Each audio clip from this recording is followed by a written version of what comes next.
Welcome everyone. I'm Margret Gray and I'm a psychological astrologer based in Dublin, Ireland. I'm delighted to be with you today. Thank you for joining me. And I'm absolutely delighted to be part of the faculty of the Stormie Grace YouTube Astrology Academy. So without further ado, let's get on to our topic for today, which is putting it all together, the art of birth chart interpretation. So just to let you know that, of course, birth chart interpretation varies widely amongst all of us astrologers. We all have our own way of doing it.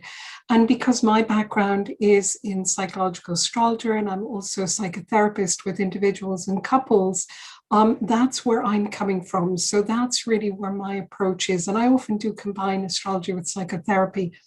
So, and when I use the word psychology, I'm thinking of the word psyche as in soul, as well as emotions and mind. So just keep that in mind. So see if there's something from this that might be of use to you. If not, that's totally fine as well. So I approach charts from the perspective that we are all spiritual beings in human form and that we incarnate in each lifetime to learn more about ourselves and to contribute to the universe through who we are. And we do this really through living out our chart as best we can to the best of our ability and in as an expansive way as we possibly can. So a lot of our work as astrologers is just reminding people of things they know already, but maybe have forgotten. So let's get into this.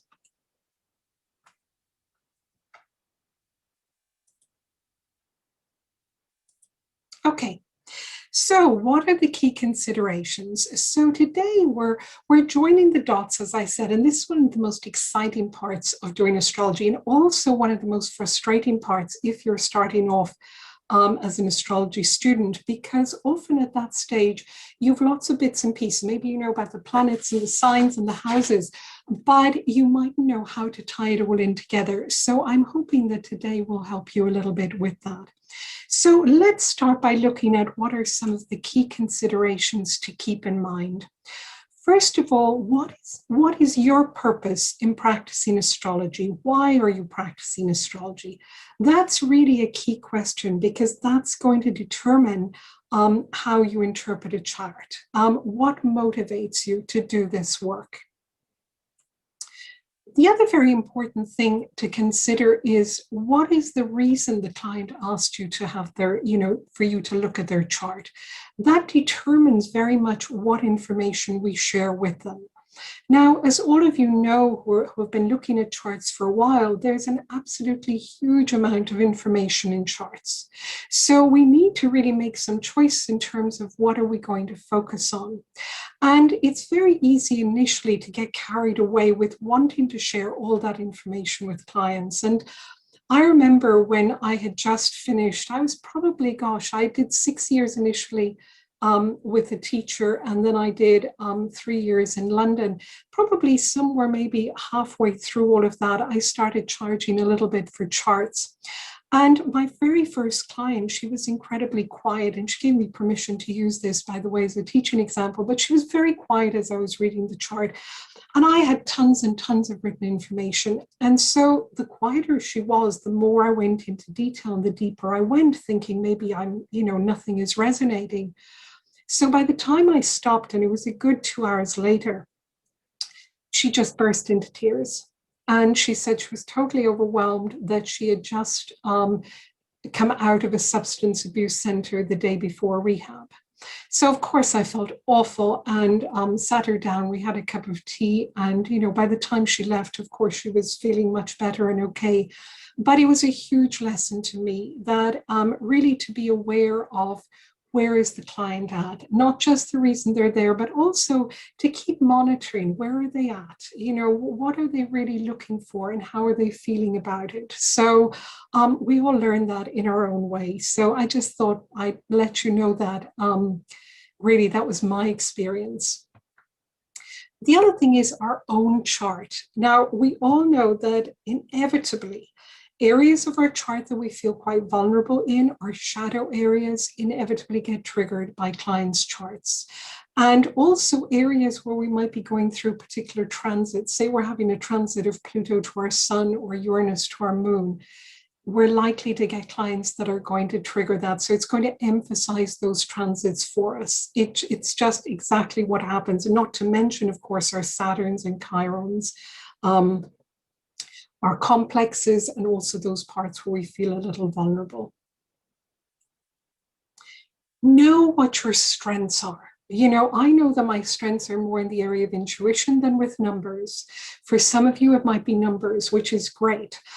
Just know what it is. Are you a more predictive astrologer, or are you more an intuitive astrologer? Do you work with financial astrology or with medical astrology? Be clear with clients if it's not an area you work with, and always have a list of colleagues that you can refer clients to. When clients contact me for, say, for example, medical astrology or financial astrology, I have a lot of colleagues that I can refer them to. What's your level of knowledge? Are you just starting out, which is wonderful? Welcome to this wonderful passion of ours. Are you maybe an intermediate level astrologer? Are you already doing charts? Or are you a fairly advanced astrologer with years and years of training and experience behind you? Just know where you're at, so that when you're advertising and when your client contacts you, you can actually let them know. Know where the gaps are in your knowledge. Like, I know that I'm really not very good at RE astrology because it's not something I've studied in depth. So again, I would refer them on to my colleagues. What's your training? What's your training background? Most trainings, there's some things that we don't learn on it. So that's the opportunity to learn at conferences, to learn at workshops. We're constant students and teachers as astrologers. That's the beauty of it. I always say to my friends, I'll be doing this till the day I drop. What's your astrological approach? Are you a modern astrologer? Are you a traditional astrologer? That really affects your work again. So to be able to say to clients, this is where I'm coming from. Every approach is equally valuable in my eyes. It's just a question of letting clients know so that they know what they're getting and they're not disappointed. So if somebody is looking for very clear predictions, I will say to them, look, I do look at the transits and progressions, but not in terms of predicting exact events. Again, I can recommend a client. Sorry, I can recommend an astrologer to the client. No guessing. That's a really hard one. Initially, we all want to guess. It's like a game almost. Did I get it right? Is that really what the client, when we're preparing the chart? That's not our job. That's a whole other thing. We're not here to guess. We're here to look at potentials and then to discuss them with clients and explore them with clients.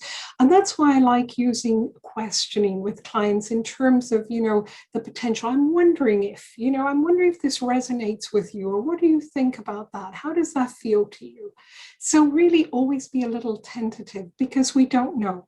We don't know how the clients have lived out their chart. We don't know where they're at in terms of their inner process. There's a lot we don't know, which is why I love interactive sessions with clients live or online via Zoom, because we get that feedback. So where to start? This is really what we're looking at today. And again, this is how I do it. Doesn't mean it's how you want to do it. If it suits you, it's wonderful. It doesn't, that's fine too. But often students really want to know, give me a starting point, because there's so much information there. So my Virgo rising loves kind of lists and having, some kind of method, which then you can throw out when it no longer works for you. So these are some of the things we're going to be looking at today together. We're going to look through these and work through them fairly methodically. So bear with me. And of course, you can jump ahead if, there's some which you kind of know backwards already and it's no help to you whatsoever. Let's start with our role. What is our role? I often describe our role as being really that of Hermes' psychopomp. And when I say that, I know that Hermes was guiding a psychopomp, the souls, across the river Styx from one dimension to the other. And yes, of course, he was leading them to the next life. We're not quite doing that, thankfully, but what we're doing is we are crossing dimensions in that we are looking at the chart and interpreting the chart and some of the unconscious patterns in the chart for clients to help bring it to consciousness, to help bring it to awareness. What are their gifts? What are their talents? What are their resources? So we are really a bridge for people, and we're also translator. And keep in mind that to be a translator, we need to leave our biases at the door. In fact, we need to go a step further than just leave them at the door. We need to keep working on them. So if we find that biases or prejudices come up, we need to really ethically work on those issues for ourselves so that we can be the best translator possible, the best bridge possible. Another thing to consider is that charts carry energy. And I learned this with my first teacher, Kate Reedy Birthwell, who is very intuitive as well as being a very excellent, really, psychological astrologer. And on our first class, she invited us all to bring our charts and to put them in an envelope without our names on them. And then we switched them around with our classmates. And I do this exercise with my live classes here in Dublin or wherever I go and do live classes. And it's a very interesting exercise because then you sit down, write some, first of all, do a meditation. Hold the chart in your hand, do a meditation, and then write down whatever intuitively comes to mind. Doesn't matter how odd it seems, because remember, this is for somebody else, not for you, so it won't make sense to you. Then take the chart, open it up, take the chart, find the owner of the chart, and sit down and talk to them about what you felt. And it's extraordinary how accurate the information is. And that really reminds us that charts are made up of energy. Everything in this universe is made up of energy. And that we need to be incredibly respectful when we're holding somebody's chart and respectful of where we're preparing the chart and where we're doing the chart reading. And I remember Melanie Reinhardt many years ago, who was a wonderful tutor when I was studying, told us, be aware when you're tempted to prepare a chart in a busy restaurant or a pub or a cafe, that actually you're dealing with somebody's energy, somebody's life force, and somebody's map of their life. So be respectful, find a place that's quiet, find a place that is private in order to share that, in order to prepare it and in order to share the information with the client. So I often think about that and I'm always honored that somebody would ask me to look at their chart. And it feels like an incredible privilege. Even after all these years of doing charts, I still get that excitement when I've printed a chart out and I'm looking at it, and just a sense of humility, thinking, wow, somebody is trusting me with all this information.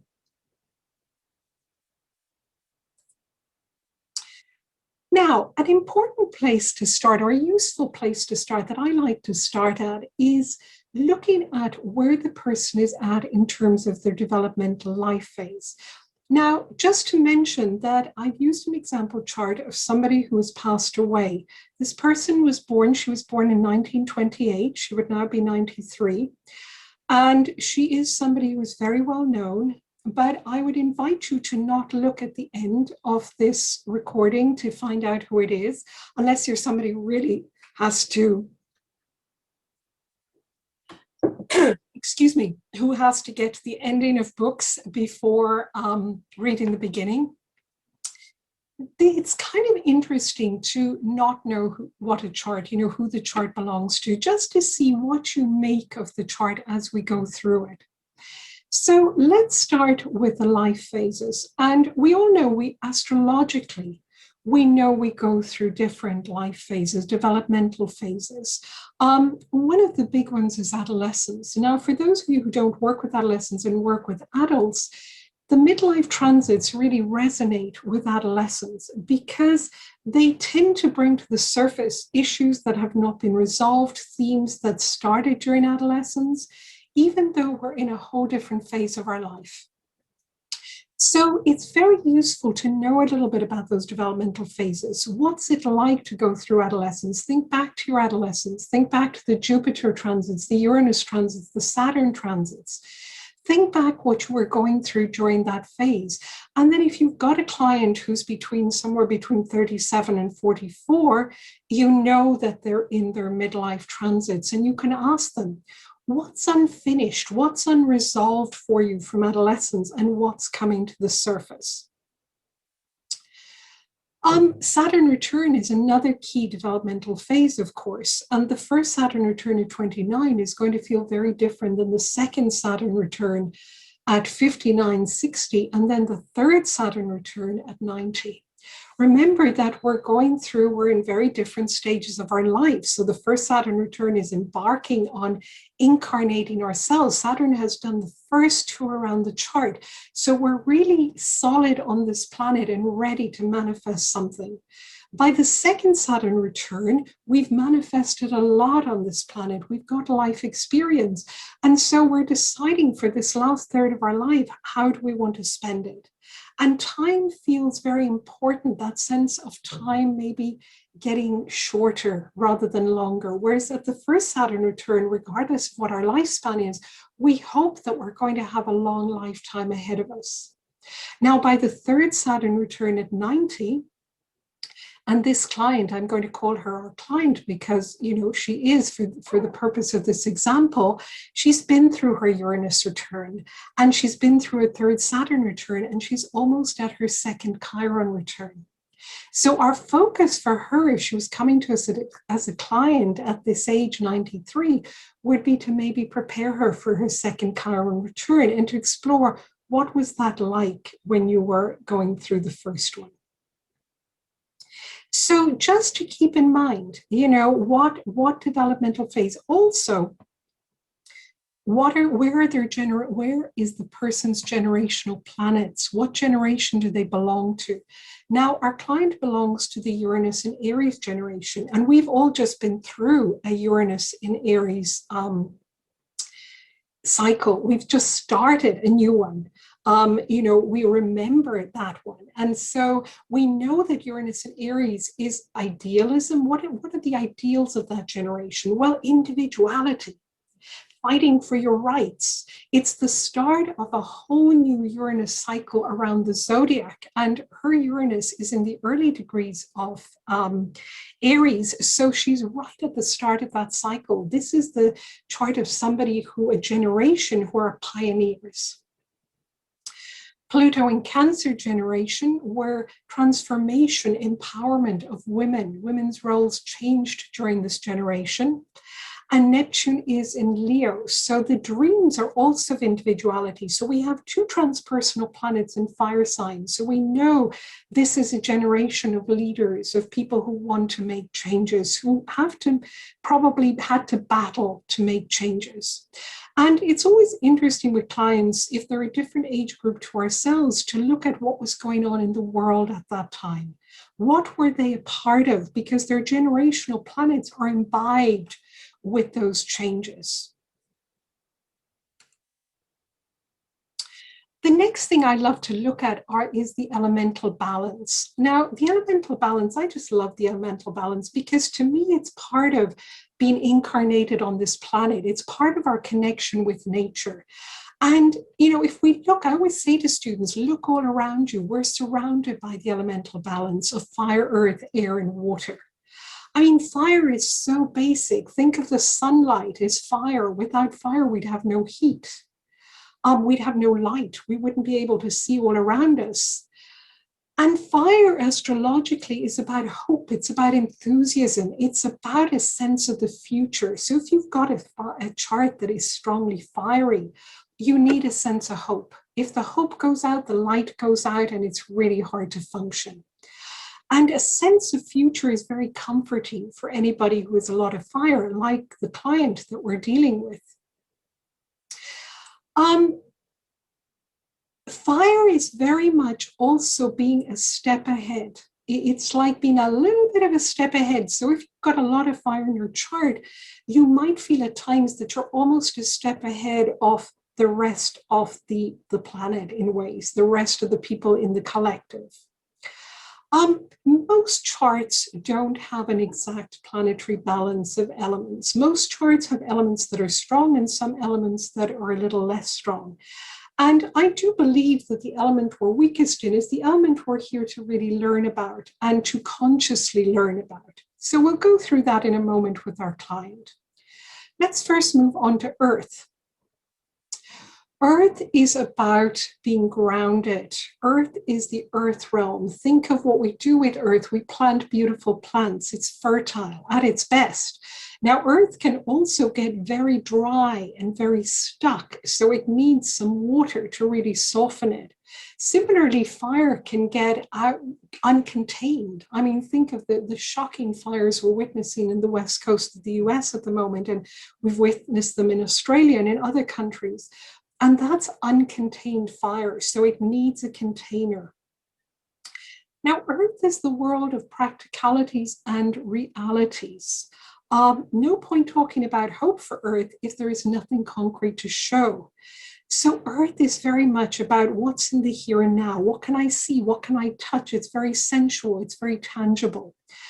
And if clients haven't got a lot of Earth in their chart, we can suggest to them to maybe create it by maybe creating a schedule, a routine. It may be hard for them to kind of deal with the mundane tasks of life. Particularly if they have a lot of fire, they could get easily bored. So we can help the client to find ways to structure things so that they can manifest what they want.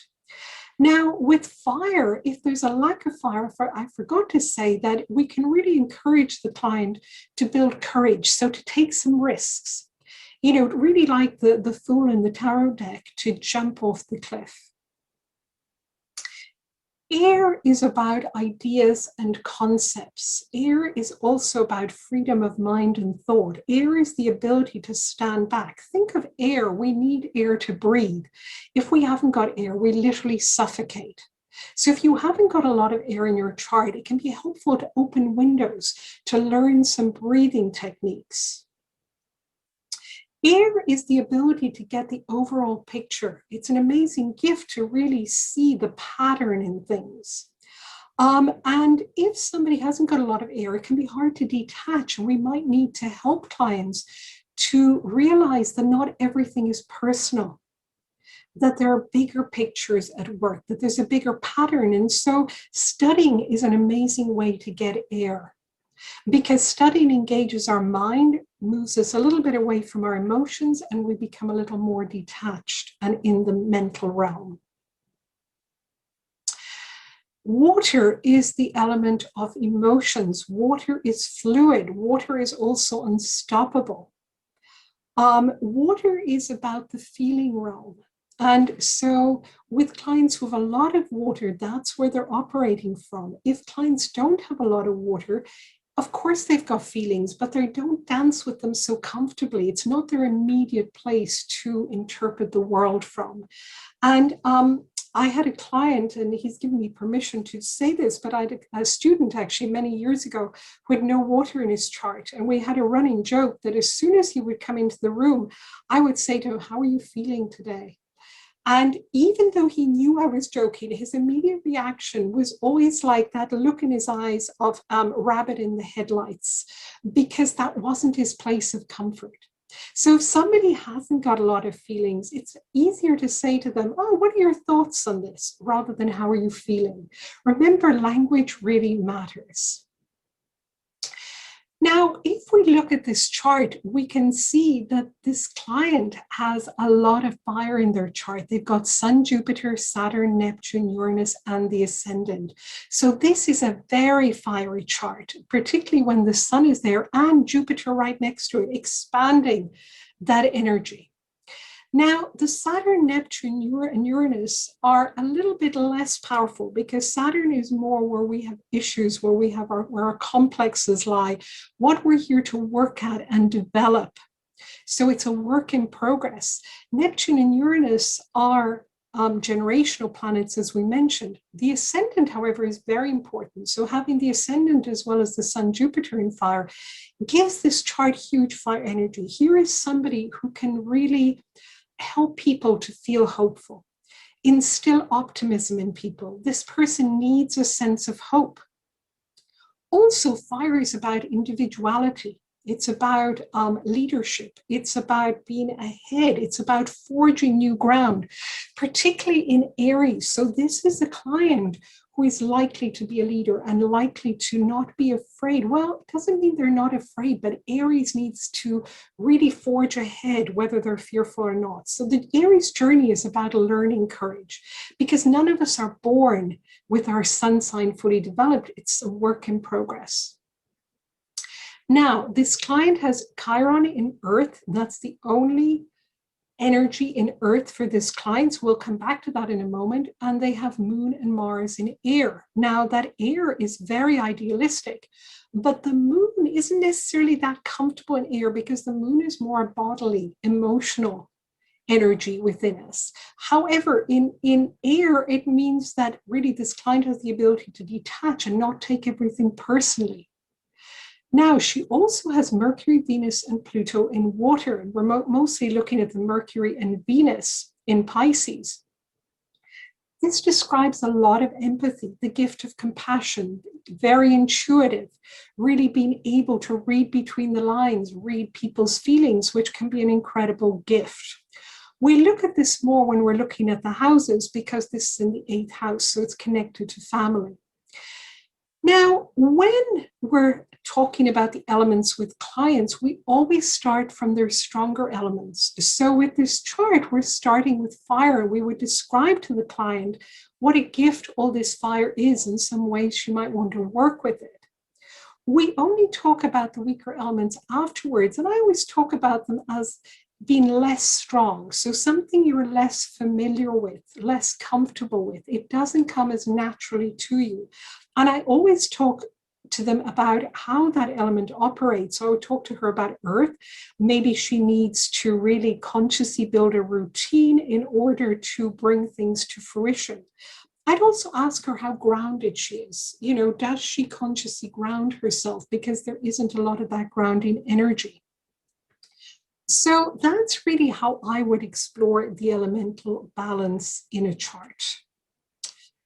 Now, I would then move on to the modalities.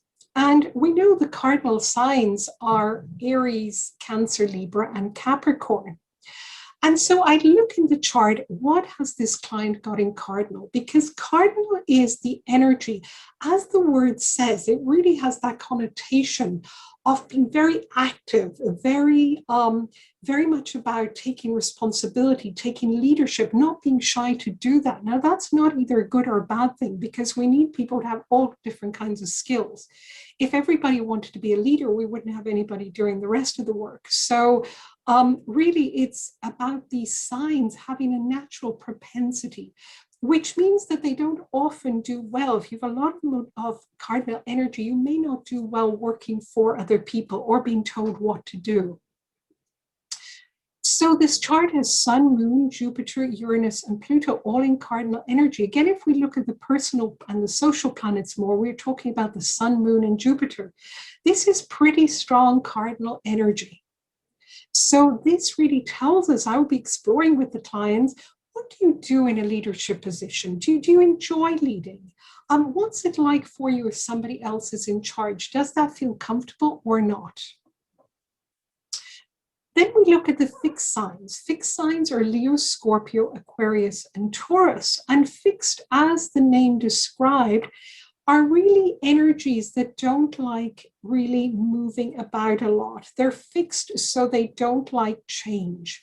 Doesn't mean they don't do change. It just means that they tend to take a little bit of time to consider all the possibilities. So if you've got a client who's got a lot of fixed energy, it's really about, when you're talking to them about transits, they may need to know if they've got a little bit of time to prepare for them and ways to prepare. And also to reassure them that, you know, what the change is about. So they prefer to know ahead of time. They don't like surprises generally. We can see that this client has Mars, Neptune, and Chiron all in fixed. Particularly the Mars is relevant. Action. So here is a very idealistic Mars, but it's a Mars that at times may feel that it's their way or the highway. That can be a little bit with fixed signs. It's my way. So it's a little bit of a blinkered energy that really benefits from other parts of the chart, because we've all got wonderful, balance in the chart that helps to widen those possibilities out. Now, mutable energy, as described, mutable energy is very mutable. It's got that flexibility, a little bit like a bamboo tree. It kind of comes and goes, and it does well in storms because it really goes with the flow. Now, this client has Mercury, Venus, and Saturn. So there's a fair bit of mutable energy here, particularly the Mercury, Venus. So communication, there's an ability to kind of blend. And of course, Pisces has that ability to blend. It's got that chameleon quality, which can be very useful in communicating, because there's an ability to probably communicate with people from all kinds of backgrounds. And that ability to blend in with what the other person is more likely to hear. So that's a great position for the Mercury. Mutable energy, remember though, doesn't like to have to take the lead, and it can find it a little bit challenging if they're in a position where they have to make a definite decision, because mutable energy literally can see all sides of the equation. So keep that in mind. The next thing I like to look at is busy houses. What houses off the chart are busy? And I work a lot with relationships, and I often get the question from clients, I've got no planets in my 7th house. Does that mean I'm never going to have a relationship? And I always say to them, how I describe busy planets is that the houses that are busy houses, the houses that are busy with planets are like, imagine a house, a building that there are lots of rooms in it, and some rooms have a few tenants living in them and other rooms are empty. The rooms with more tenants are going to be noisier, busier, and more demanding. The rooms without tenants are going to be a lot more peaceful and less demanding of your attention. And that's the same with the chart, that to me, the busy areas, the busy houses are areas of our life where we have chosen to do a lot of work in this lifetime. And so we come back to those learning arenas over and over and over. The empty areas, of course, we still live out issues from those areas, like an empty 7th house, but we have a lot more free will and choice. So there's a lot more flexibility in it. Now, if we were the busy house, we can see at a glance. I think it's a great point, and this for some people can be the starting point. Where is my eye drawn to? Where are the energies pulling me in? And we can notice here that there are 2 busy houses. There's the 8th house and there's the 9th house. Now, the 8th house is the house like the 12th, which brings us into issues that have to do with our family background. The 8th are family, the 12th are ancestors. So they're fairly complex houses. The 8th house, on a surface level is, of course, the house of intimacy. It's also the house of other people's money. But at a psychological level, it really draws us into the areas of life within our family that were not maybe fully resolved, not fully lived out. And so we choose, if for anybody with planets in the 8th house, and I'm an 8th house sun person, so I've lived with this all my life, we are brought back to things within our family to keep working at them, to keep improving at them. It's a constant work in progress. So here we can see that our client has Mercury and Venus in Pisces. So there's something about communicating, maybe something about the use of intuition, or something about not being heard, about communication being invisible, that Piscean invisibility that maybe was a challenge within her family of origin as she was growing up, within her environment.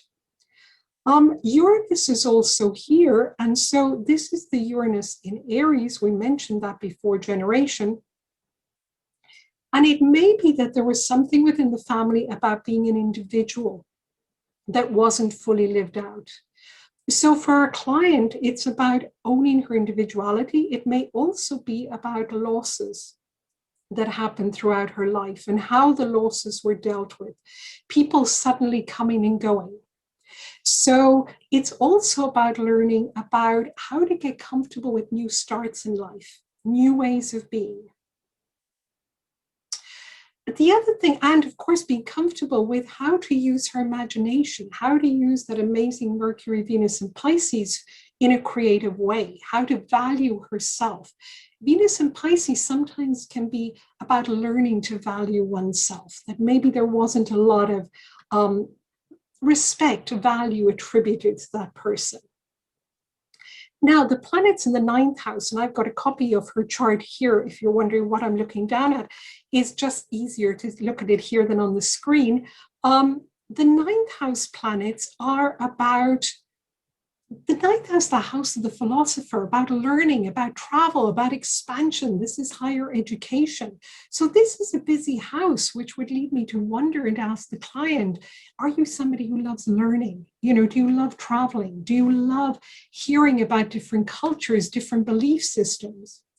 Now, Chiron is also here, so it feels like we've all got Chiron somewhere. And I think of Chiron as stuck energy somewhere because of being human, that energy doesn't always flow fully. And it's like a sense of being imperfect with where our Chiron is.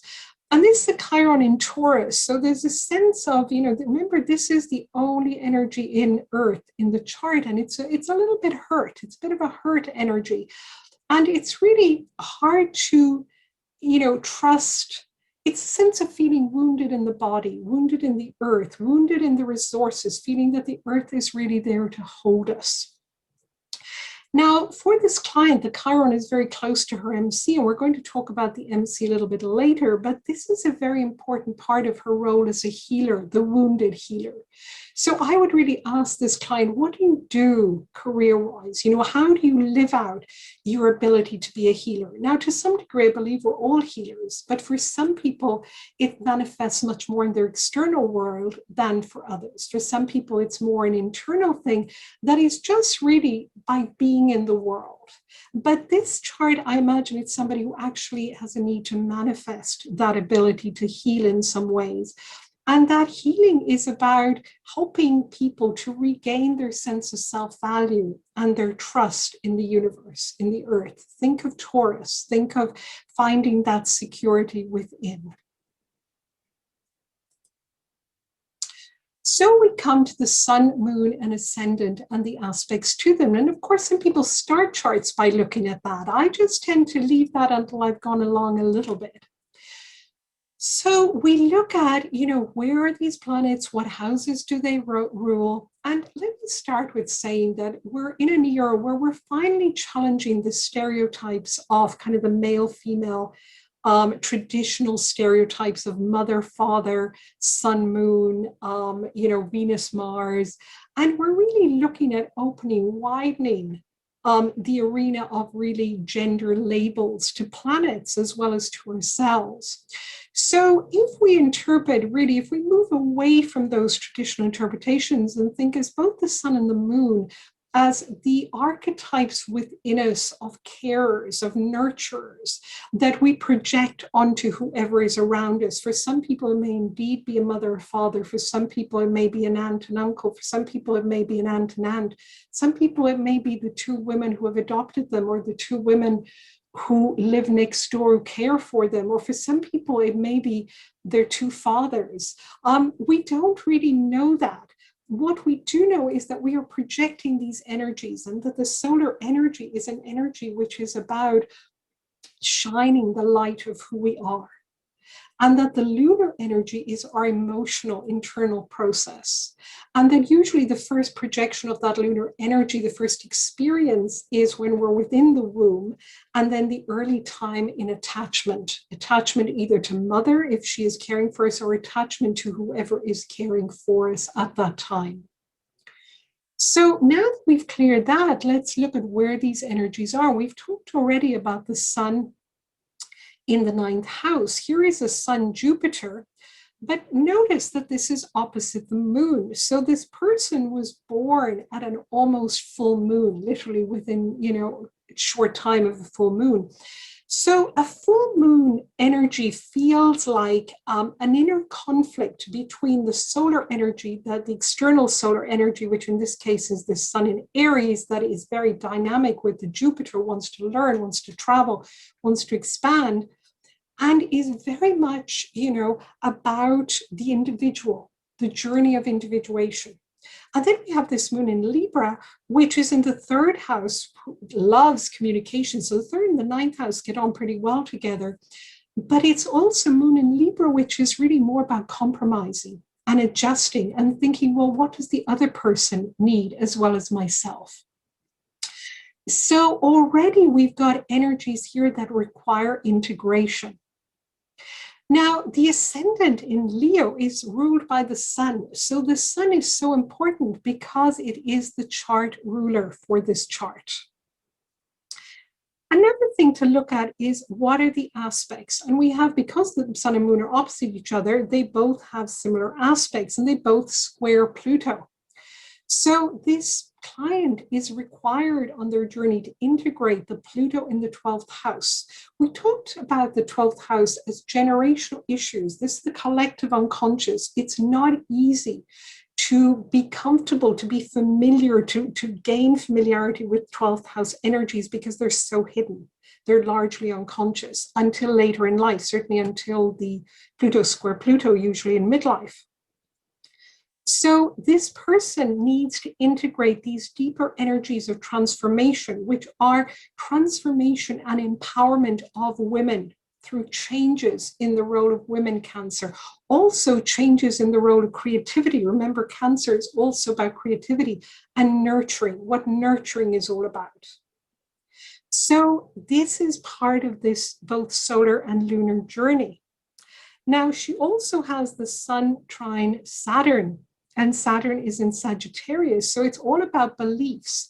So this is very important for this client to find a belief system that fits with hers, which likely with Saturn really says maybe that wasn't there early in life. So it's part of the development. So this has quite a spiritual connotation too. Not spiritual in terms of religious, but spiritual in the wider sense.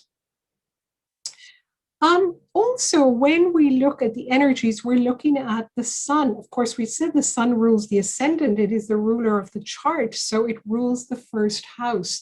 So it's a very solar chart. It's a very dynamic chart. This is somebody who is likely to be very heart-centered with that Leo ascendant and also needs to be a pioneer in terms of moving forward. When we look at the moon in Libra, we're talking about, I forgot to mention that the moon in Libra is also, of course, opposite that Jupiter that is conjunct the sun. So we have that opposition. So there's also an expansion of those lunar energies. Keep that in mind. It's not just the solar energies. Another thing I wanted to mention are converse progressions. I always look at, first of all, progressions, just ordinary progressions with the sun and moon in particular, and it's a year per degree for the sun, and it's a month per degree for the moon. But I love looking at converse progressions to the sun and moon, looking at what was happening around the time of birth, particularly with the moon in terms of attachment theory. I do a lot of work with attachment in the moon, particularly for relationships, because it's so connected to our relationships as adults. So if the moon is making an aspect that hasn't happened yet, then we look at the progression. And if the moon has an aspect that already happened at birth, we look at the converse progression of what was happening just before birth, what was happening in the womb. Now, this client doesn't have any reason to have converse progression. She does have progressions that are after birth. Also with the sun, again, we look at progression. Converse progressions would be what happened with a parent before the child was born. So the child was already born into that situation. And that can provide quite a lot of healing because sometimes children think I'm the cause of my parent moving away. And then when you see a converse progression by the sun to Uranus, maybe, that happened before the birth, the person realized that actually this happened way before I was born. I was born into this rather than in any way causing it. So it can be quite comforting to clients. Now, in this situation, there's actually the Pluto is exact at the time of birth.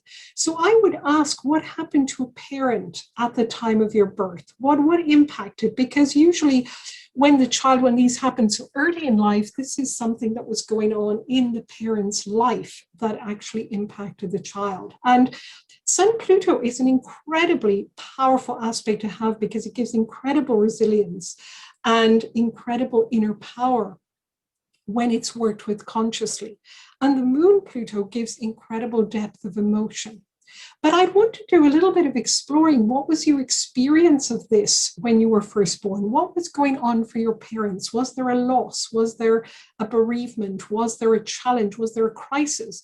Because what it can feel like is that as the child is born, the child feels like my life is at stake. So it's really knowing what was going on at that time. Okay, moving on to the nodes. I would describe the nodes as when we're looking at the nodes, remember they're points in time and space. They're not the same as planets.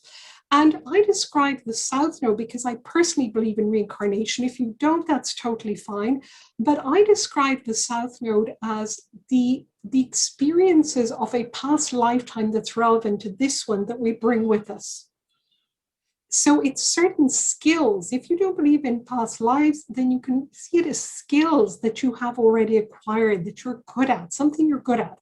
And the North Node, which, was often, they were described as the head of the dragon, Caput Draconis, and the tail of the dragon, Cauda Draconis. And the head of the dragon is where we're going to, what's unfamiliar, what's not so comfortable, what we're pulled into, and in this current life journey. And it's a very, very, very important point. And in this case, we can see that the South Node is in Sagittarius and the North Node in Gemini. Now, those two nodal points are not that different. They have quite a lot in common. And I would describe the South Node in Sag in the 4th house. Well, it's on that cusp, really. So I think we really need to put it into the 5th house as, again, belief systems that maybe were a little rigid, maybe philosophical beliefs. Maybe this is somebody who, it's conjunct the Saturn. And so it might be belief systems that were rigid, maybe a religious person who had only a certain perspective on things.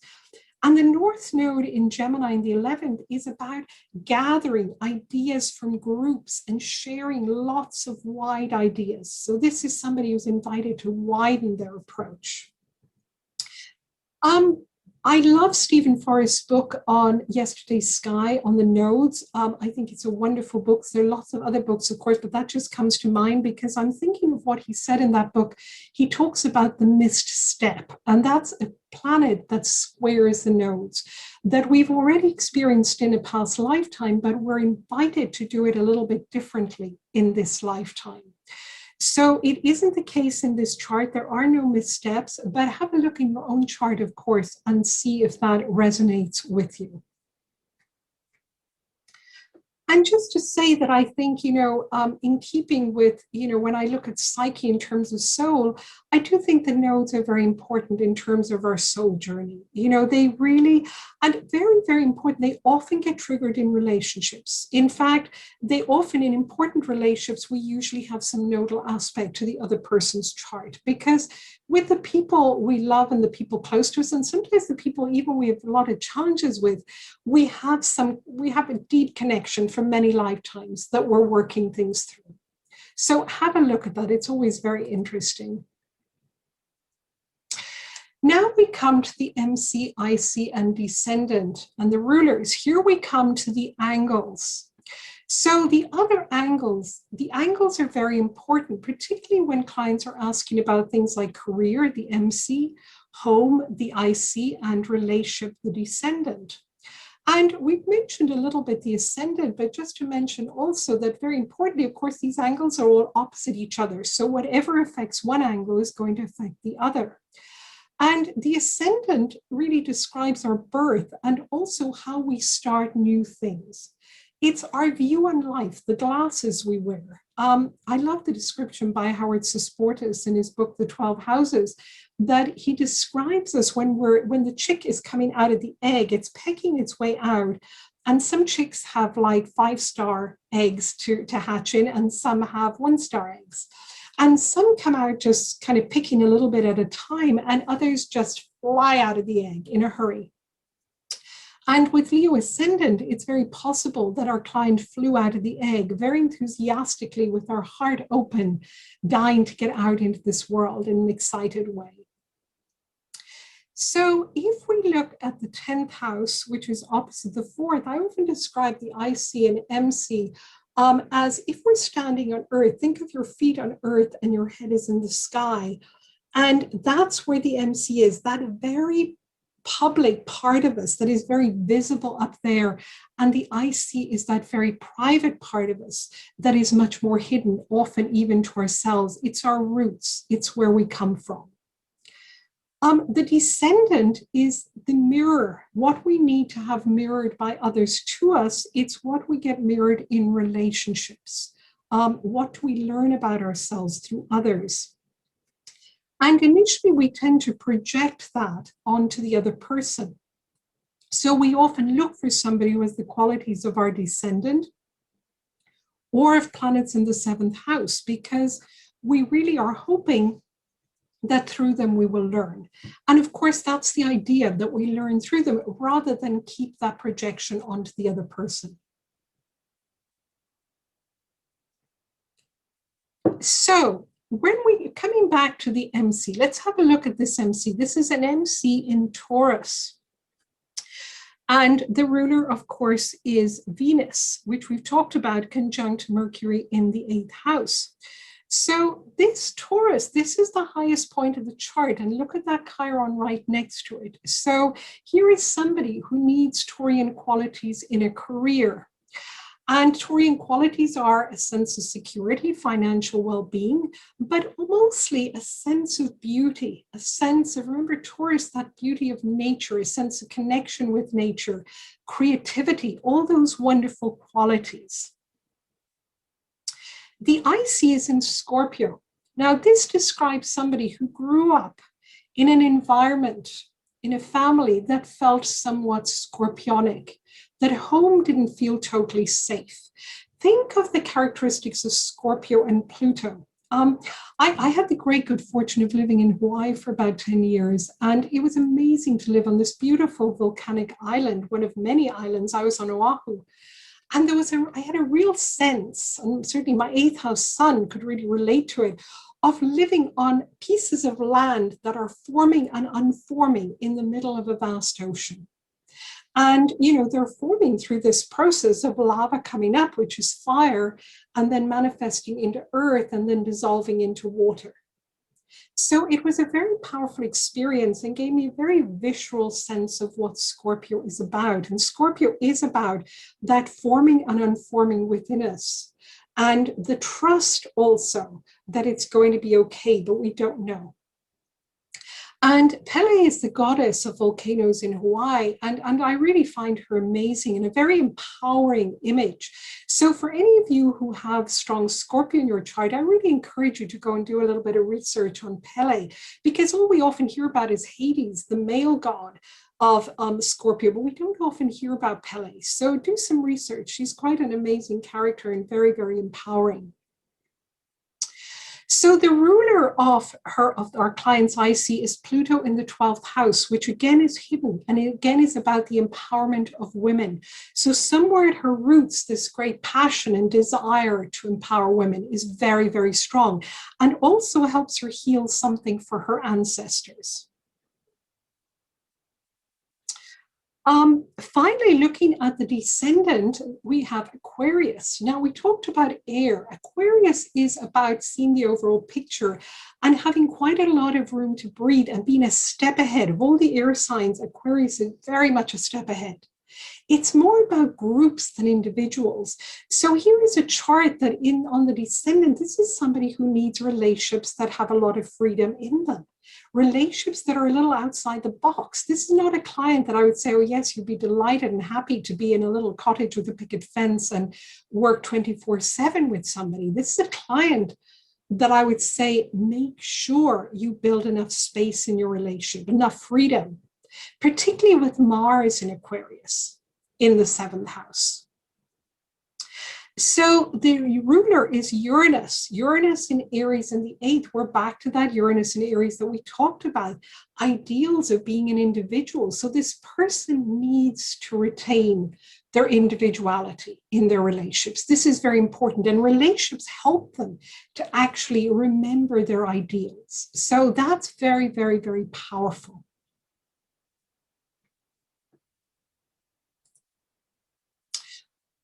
Conjunctions and stelliums, these are really important to look at. And a conjunction we know is two planets. A stellium is 3 planets or more. And these are energies like people that travel together in our chart. So a conjunction is like standing next to somebody like these 2 individuals, and we travel together. They travel together, I should say, together for the rest of their lives. And what we're looking at is, are they energies that are compatible? If they weren't traveling together, would they get on together as people if they met in a room? Now, either way, they're going to have to find a compromise and get on together. Do they, find something in common, find something that they can connect with? Now, in this chart, we can see that there are 2 conjunctions, the Mercury-Venus and the Sun-Jupiter. Both of these conjunctions actually get on quite well because Jupiter really likes the energy of the sun, because Jupiter likes to expand and the sun likes to shine. So we've got 2 happy planets here together. And the Venus and the Mercury also get on well because Venus is our value, our sense of self-value, and Mercury is our communication. These 2 really can get on very well, valuing communication, valuing intuition, valuing imagination. Now, Jupiter is not close enough to create a stellium. If we did have Uranus in this chart any closer to if the Uranus was any closer to the Venus Mercury, then it would be a stellium. That would be a whole different kettle of fish because the Uranus is a whole different energy in Aries than the other 2. So that's when it would require a lot of kind of compromise to incorporate all of these together. And that's where we have to learn in our chart to integrate these energies, to combine them in a way, to use them, to express them in a way that really fits. And remember that conjunctions and stelliums have a lot of energy because they're like literally 2 people together. Twins are much stronger together than one person on their own.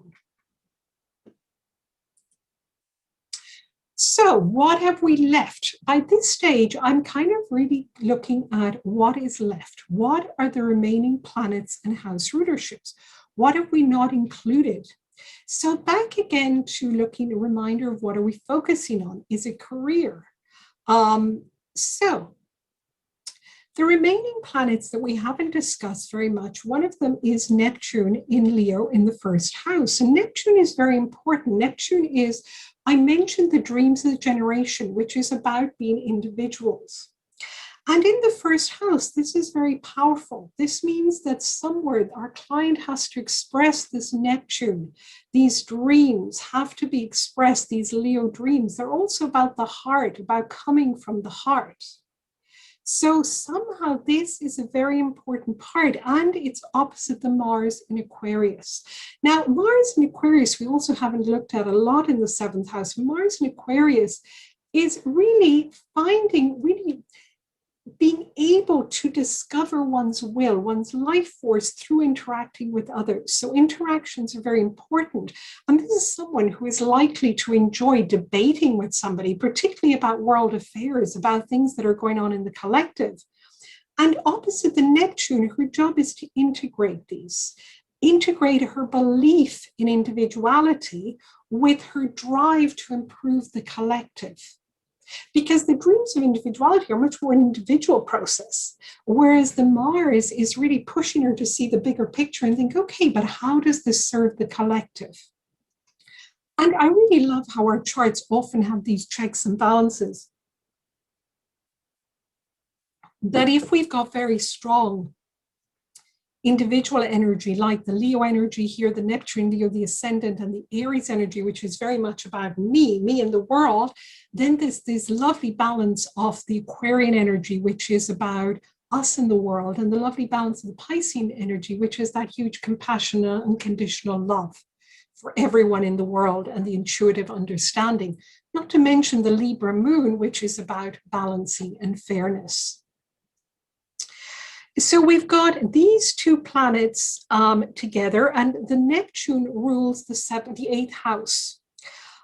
So these dreams are also connected with family dreams that maybe weren't lived out, because there's the connection with the eighth house. The Mars rules the seventh house, because the Mars in Aquarius, what am I saying? The Mars in Aquarius rules the ninth house. Where am I? Yes, the ninth house. Sorry, I lost my train of thought for a second. Very Piscean moment there. So the Mars in Aquarius rules the ninth house. So there is that drive to learn, to develop, to expand on a collective level for the collective in terms of beliefs. I think that's every planet we've looked at. Chiron, I mentioned about the trusting the earth, about self-grounding and trusting the earth, which is very important. So an important thing to look at are repeating themes. I know I'm saying everything is important, but they all are important, aren't they? So repeating themes, what repeating themes have we noticed in charts? And in this chart, some of the repeating themes include creativity, Pisces and Taurus, as well as the Pluto and Cancer, and the Leo ascendant, very, very creative. Leadership, the Leo ascendant, the Sun, Jupiter in Aries, very important. Spirituality, intuition, Pisces and Neptune in the first, the Mercury and Venus in Pisces, and the Neptune in the first house.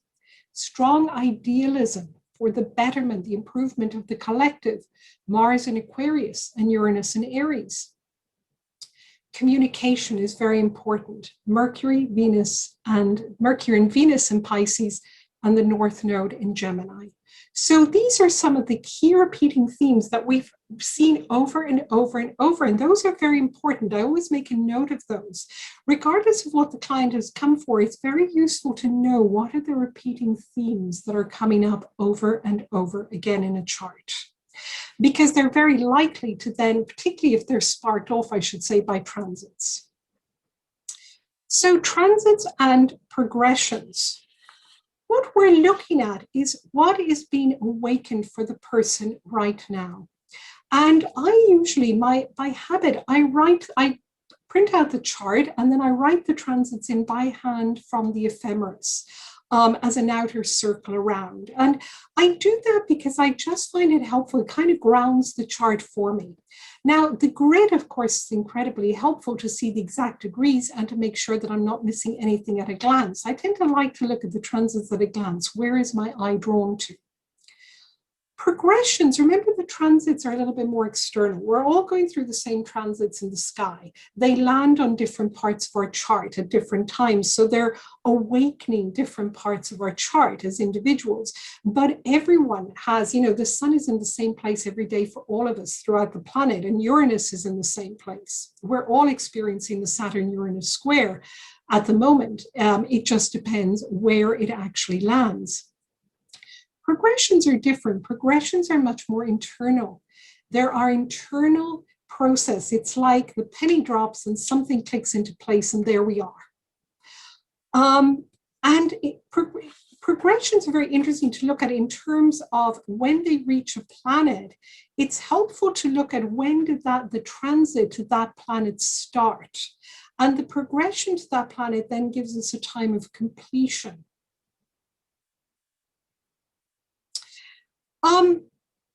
In this chart, there is the progressed sun is at, let me have a look. I didn't actually write it in. It's a 25 Taurus, just so you know, and the progressed moon is a 12 Aries.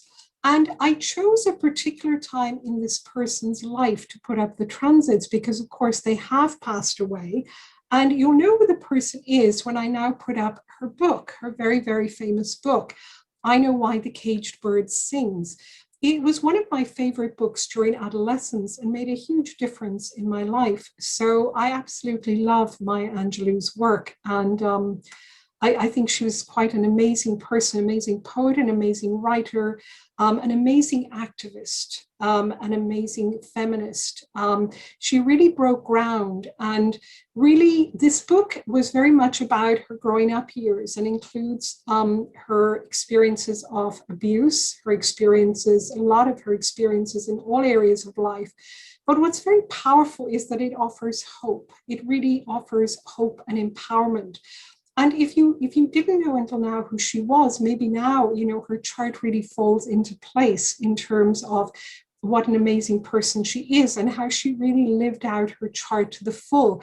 That Sun, Jupiter in Aries, that teaching, because she went on to have quite an amazing career, to teach, to even produce, to direct movies, to be part of the series Roots, you might remember.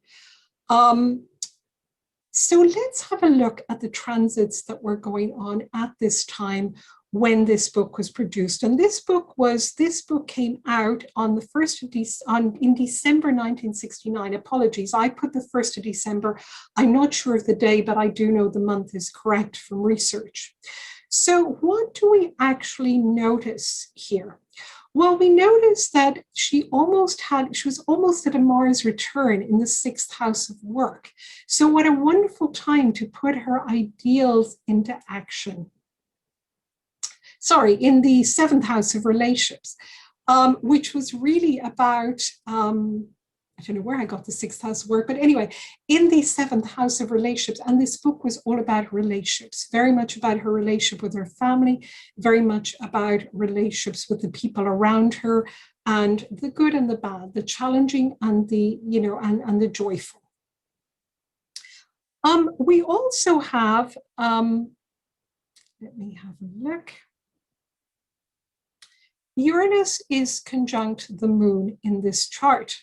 And it makes perfect sense because in many ways, this was, when Uranus comes along, we separate and we individuate from our childhood, from our lunar lives, we detach. And this was a process for her of really individuating from her family, to acknowledge, to give a voice to what had happened.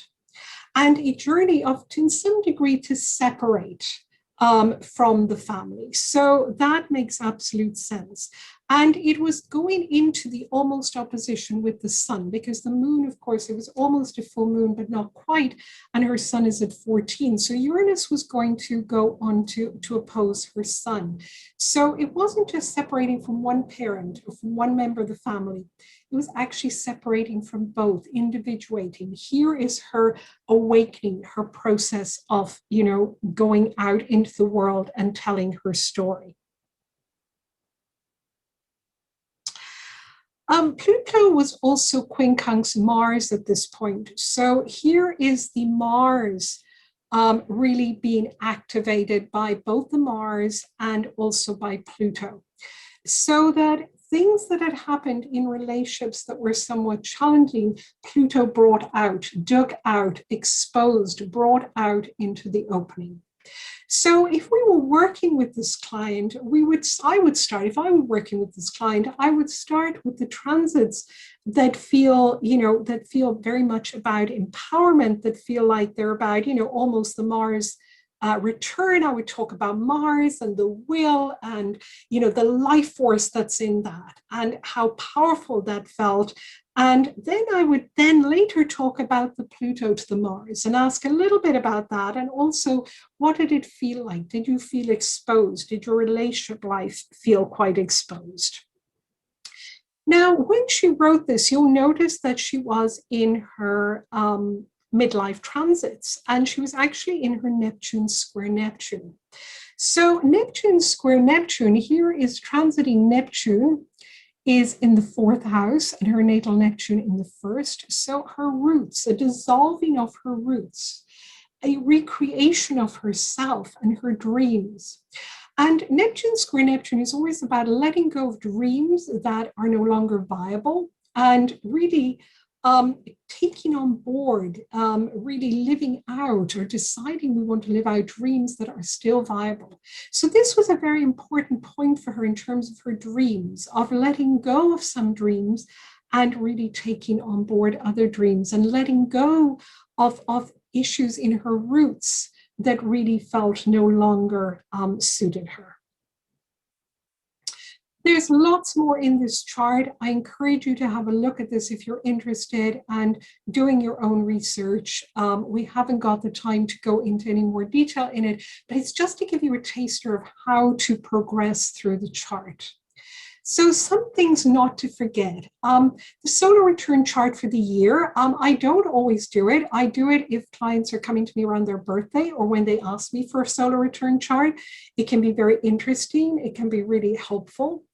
Synastry with your own chart, very useful to do. I always do that. I kind of do it almost automatically as soon as I see a chart and think, okay, what's being triggered? Remember, if we go back to the beginning, what is likely to be triggered? Some extras we can add, the relocation chart. If people have moved a lot in their life, or if they've moved from their place of birth and have moved permanently to another place, I love doing relocation charts. I did them a lot. I do them a lot with clients in the US because there's so much movement. In Ireland, sometimes there's a little less movement unless people are emigrating. And of course, that's very useful. Astrocartography, similarly, local direction lines, looking at places that are helpful when people ask for it. And relationship charts when people ask for it, of course, always with everybody's permission involved. I'm going to finish with this quote, "Nothing can dim the light which shines from within," by Maya Angelou herself. To me, this is our key role as astrologers. Certainly for me, it's my key role as an astrologer, is to remind clients that they all have an amazing light within and that nothing or no one can ever touch that light. And I think the chart can help clients then to connect with how to either brighten that light, reignite that light, expand that light, find that light again, depending on where they're at. But I know that for me, that was my inspiration during adolescence with this amazing person, with Maya Angelou, this amazing author, that she always left me with that when I read her writing, that really there is something quite amazing within us that goes beyond astrology. So I'd like to thank you. And if you're interested in courses, I do run with my colleague and I, Yvonne Smith-Tarnas, we run an Introduction to Psychological Astrology course. And the Relationships and Astrology team and I run a certificate course in relationships and astrology. So do feel free to go and find us and our courses. All the information is there. So I'd like to thank you so much for joining me today. I'd like to thank you so much for listening to this presentation. And finally, again, a big thank you to Stormie for what you've done, Stormie, for the astrological community and for everybody who's interested in astrology. I'm very grateful to be part of the faculty of the YouTube Academy. And I hope to see you all again soon. Take care, everyone, and thank you. Bye-bye.